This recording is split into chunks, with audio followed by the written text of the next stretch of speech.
Hey, rich guy, you're awesome. You make the world go round.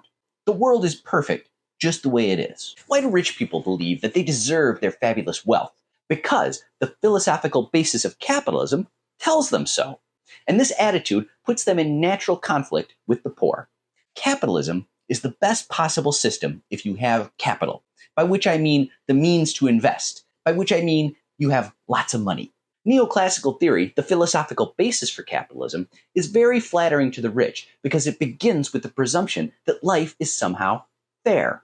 Check out my last video for more details. This theory rests on the idea of meritocracy, which many Americans fervently believe in. A meritocracy gives everyone what they deserve. The rich want very badly to believe that we have a functioning meritocratic system in this country. To be at the top of a meritocracy means you deserve everything you have because you are smart and work hard.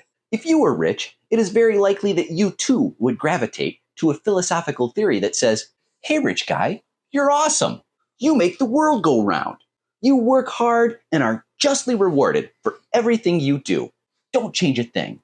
The world is perfect, just the way it is. In a meritocracy, the children of the elite deserve to go to the best private schools and get Ivy League educations so that they can rise to the top just like their parents. The rich believe they earn the biggest salaries because they deserve them. Perhaps some do, but there's a nasty flip side to believing in this. If the rich deserve everything they get, so do the poor. This meritocratic ideal doesn't just delude the wealthy, it also gives them a ready justification to punish those who are not rich.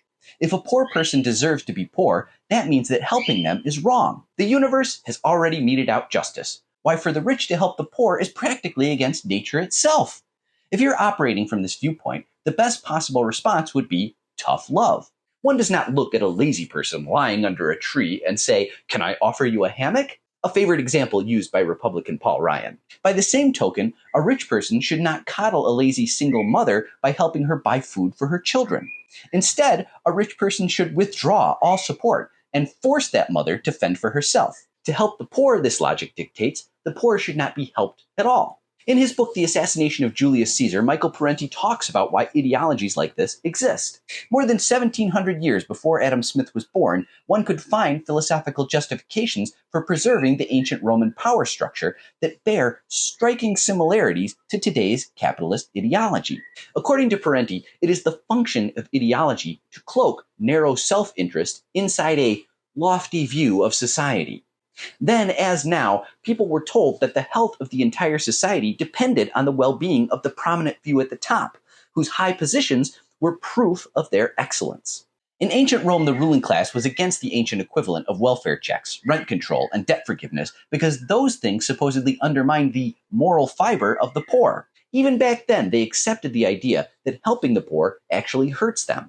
Then, as now, the ruling elites complained that social programs, meaning programs that the elite did not benefit from, cost way too much.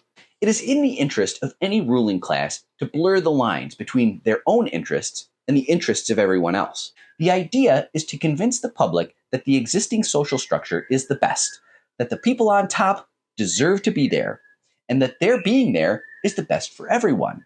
The rich in America are constantly trying to do this.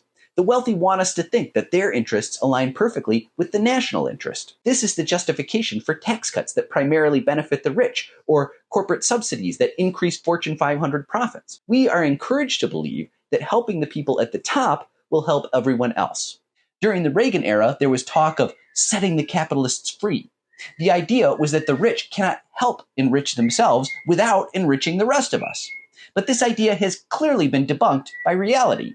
The supposed benefits for everyone else have never materialized. The interests of the wealthy do not align with the interests of everyone else. Sometimes our interests, speaking as a member of the majority of the non-rich American public, are in direct conflict with the wealthy.